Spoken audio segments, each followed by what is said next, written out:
Meu nome é Vitor Hugo Puga e eu começo falando que fizemos esse jogo em linguagem de programação tipo C++.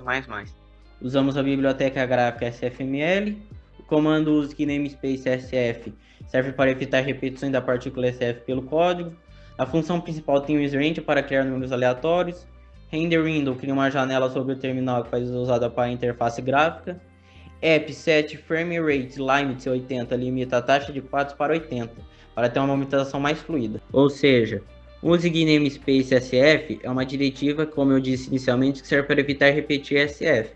isRange é uma função que inicializa o gerador de números aleatórios. RenderWindow é a variável, ou seja, é uma classe da biblioteca SFML.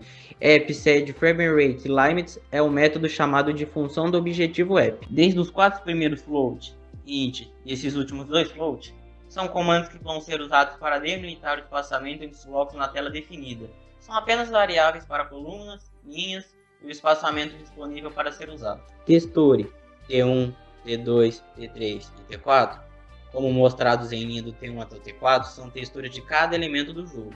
O fundo, a bola, os blocos e a plataforma. Cada textura tem uma variável T. Sprite, SBackground T2, SBal T3, SBarrel T4 e SBarrel.setPosition 550-550 são os comandos que estabelecem cada textura dos sprites usados no jogo. Sprite Block 1000 são os comandos reservas com um vetor com 1000 casos para os sprites do jogo, para utilizarmos as texturas. Na SFML, um sprite é um objeto gráfico que representa uma imagem na tela.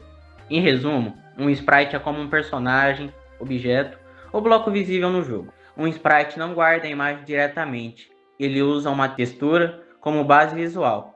Então o sprite serve para mostrar a imagem na janela, posicionar, rotacionar, escalar, mover ou colidir objetos visuais, trabalhar com animações usando diferentes partes da textura.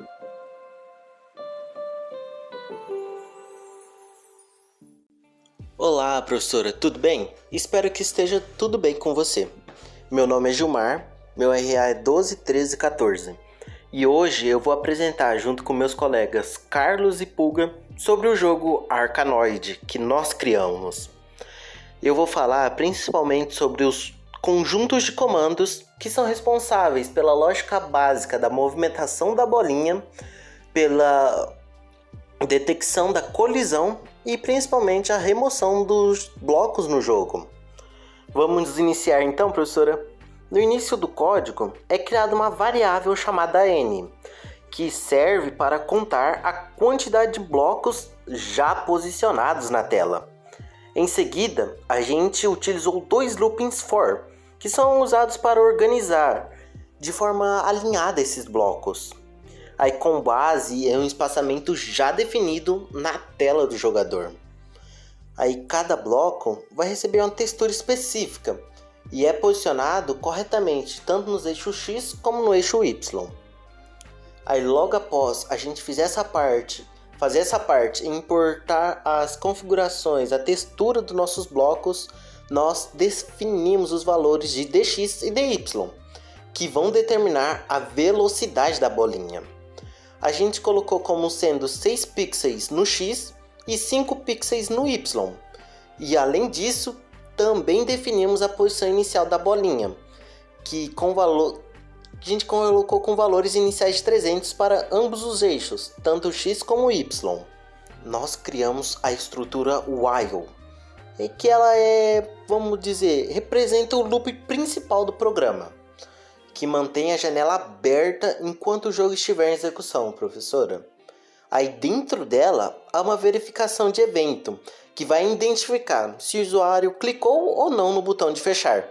Aí o nosso botão de fechar é o X da janela mesmo, tá bom? Aí se o jogador fizer isso, o programa é encerrado, com app.close, que a gente colocou. Aí o movimento da bolinha e a colisão dela com os blocos são tratadas, vamos supor, de 2 etapas.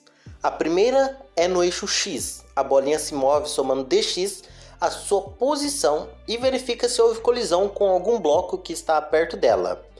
Aí caso houve essa colisão, a direção do movimento é invertida. Aí como? A gente colocou dx igual a menos dx. e o bloco atingido é, vamos supor, apagado, e sua posição é deslocada para fora da tela, vamos supor. O mesmo processo é refletido para o eixo Y, onde a bolinha também muda de direção, que seria dy igual a menos dy. Assim, remove todos os blocos com os quais ela colide.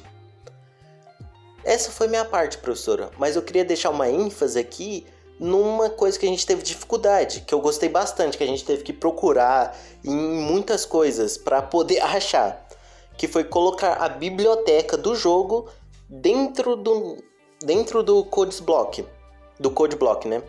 Que foi uma parte mais difícil, mas foi muito legal de ter aprendido como se coloca ali. O professor, a gente pediu até ajuda pro professor Eduardo. Ele deu uma explicada ali, a gente tentou fazer do jeito dele, não deu certo, sabe? Mas a gente tentou. E conseguimos, professora. Muito obrigado, viu? Foi um ótimo desafio.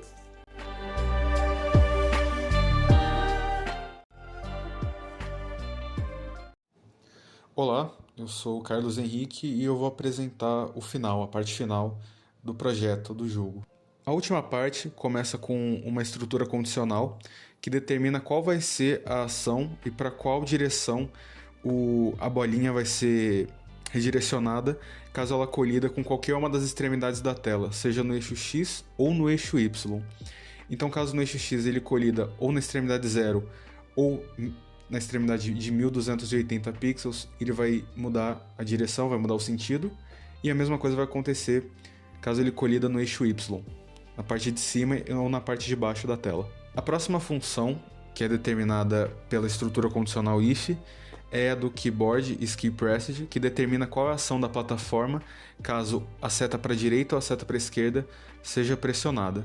Então, na função keyboard right, ele se move para a direita, e keyboard left, ele vai mover a plataforma para a esquerda, para tentar acompanhar a bolinha. A última estrutura condicional, a do float react, ela determina qual é a ação que a bolinha vai ter caso ela colida contra a plataforma. Então, a função intersect, parallel, global, bound, ele estabelece que se a bolinha bater, ele vai ser redirecionado para qualquer ângulo, vai ser um ângulo aleatório que vai ser calculado na hora, e vai mudar o sentido, né, do movimento da bolinha no eixo Y. Então ela vai ser redirecionada para cima, mas em qualquer direção. A função sBall, set position, ela determina a posição da bolinha, a posição inicial da bolinha, que foi calculada com as funções anteriores.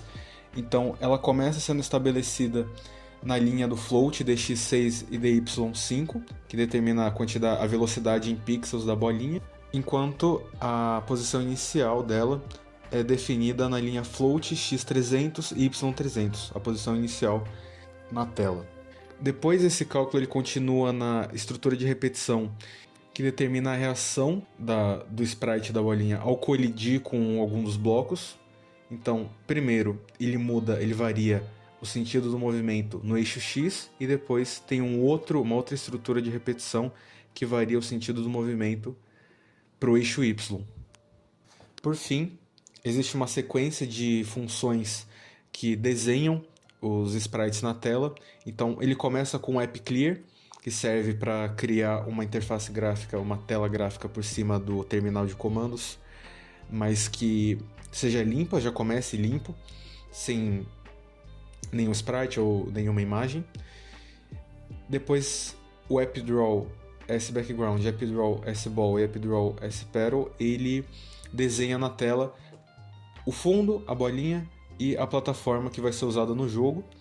E por fim, a última estrutura de repetição, ela desenha todos os blocos na tela com base na variável n, que já foi calculada em um computador anteriormente, dentro de uma outra estrutura de repetição que insere a quantidade de blocos de acordo com um cálculo feito a partir do limite da tela, né, que já foi pré-definido.